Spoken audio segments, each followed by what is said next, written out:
You can't deny this open mind that President Xi is keeping with regard to supporting Russia militarily comes at a time of deepening acrimony between China and the U.S. Former ambassador to China and former Senator Max Baucus understands such tension. He's been there, done that. Ambassador, great to have you with us.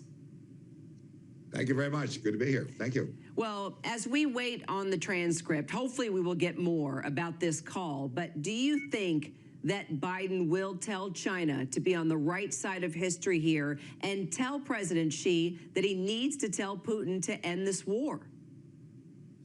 Clearly, the United States wants the war ended. More than that, the Ukrainians want it ended. Frankly, I think China does too. There's no question.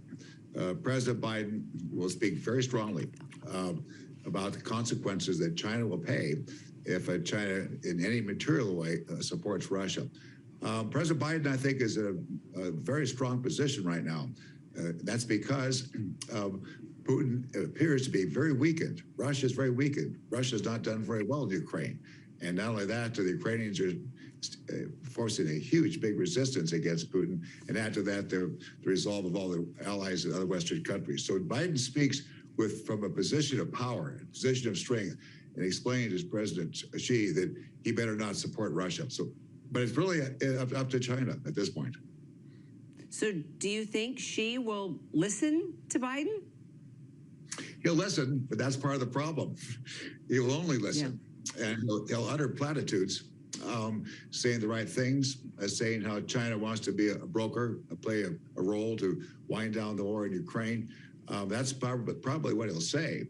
And also, if he repeats what Yang Jiechi said to Jake Sullivan just a week ago, that China will not tolerate any U.S. action with respect to Taiwan, interfering with their control of Taiwan.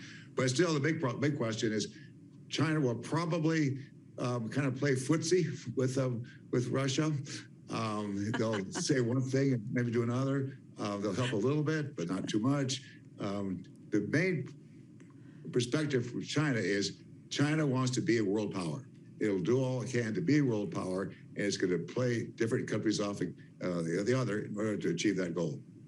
Well, playing footsie with Vladimir Putin can be a ferocious thing, so stay tuned on that. Can you just tell me more then, in light of that, about this relationship between President Xi and Putin?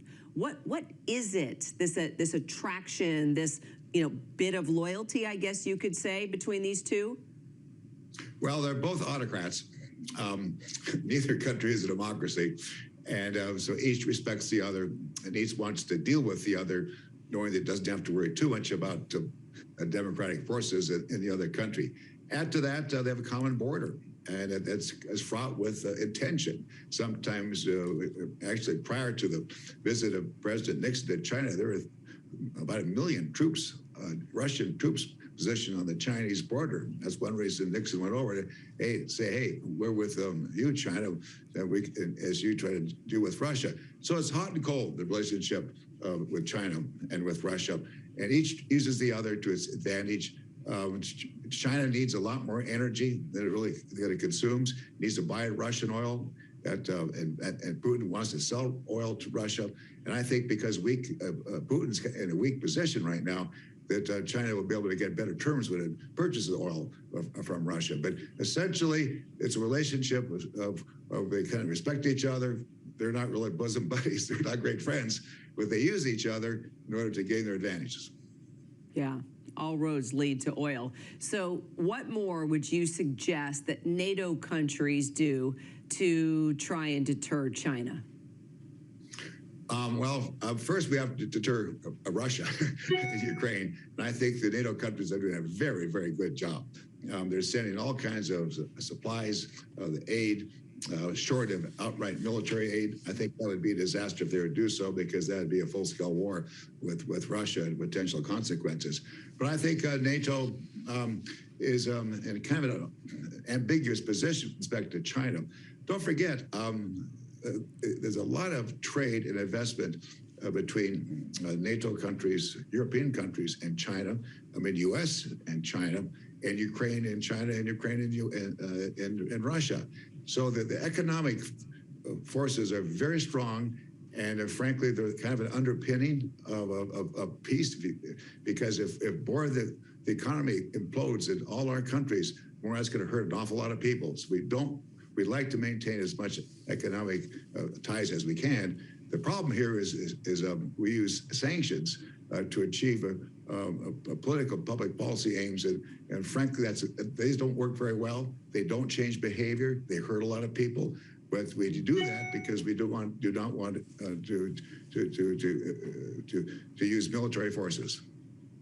Well, these sanctions on Russia are also impacting China, so we'll see how this goes. We'll follow it. We sure appreciate your time and experience, former ambassador to China, Max Baucus. Thanks, Max.